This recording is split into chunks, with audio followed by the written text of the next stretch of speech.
Lawful assembly है. सो हमारे criminal justice system में there is no distinction between a political crime and a normal crime. Anything you do is triable by IPC, यानी अभी जो भारतीय न्याय संहिता हुआ है उससे वो ट्राइबल होता है. तो आप अगर, जैसे मैं आपको एक बड़ी मजे की बात बताता हूं कि चूंकि हम लोग तो स्टूडेंट पॉलिटिक्स से आए, तो हर महीने आंदोलन करते थे.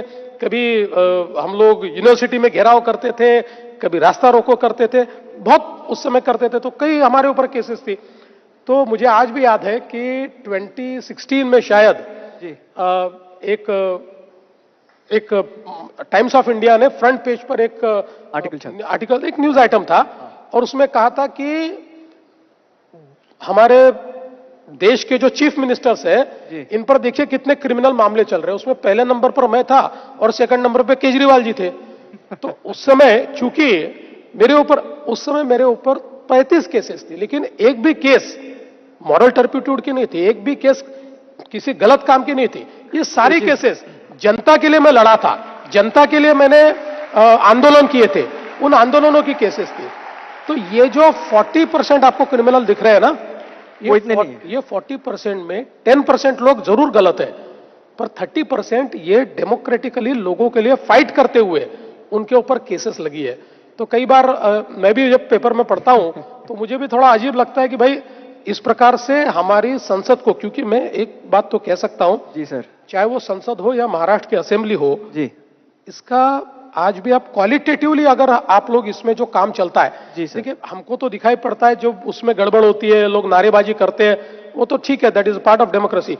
लेकिन जो क्वालिटेटिव काम इसमें होता है, जिस प्रकार के कानून यहां पर बनते हैं, उसमें जिस प्रकार की डिबेट्स होती है, तो मुझे लगता है अमेजिंग है, बहुत जबरदस्त है. वो कभी अगर कोई फॉलो करे तो मैं निश्चित रूप से मानता हूं कि हमारी संसद के लिए उनके मन में जो आदर की भावना है वो बढ़ेगी.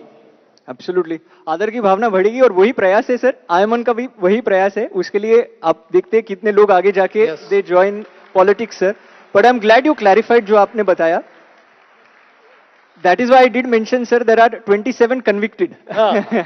But there are 46% who are accused. But sir, I'm glad you mentioned all of these things. दूसरी चीज सर, यूथ के बारे में बात कर रहे हैं. So I have seen all types of Kota sir. जब मैं कॉलेज में था तभी एचआर कॉलेज में सिंधी कोटा था, बाद में एनएम कॉलेज में गुजराती कोटा है. हर एक कॉलेज में अलग अलग कोटाज होते हैं. Marathi quota is also there. We are in Maharashtra sir. It is important. But sir, कई बार मैं सोचता हूं sir, because there are so many countries across the world which have already done this. India today is a very young country. Average age is 28.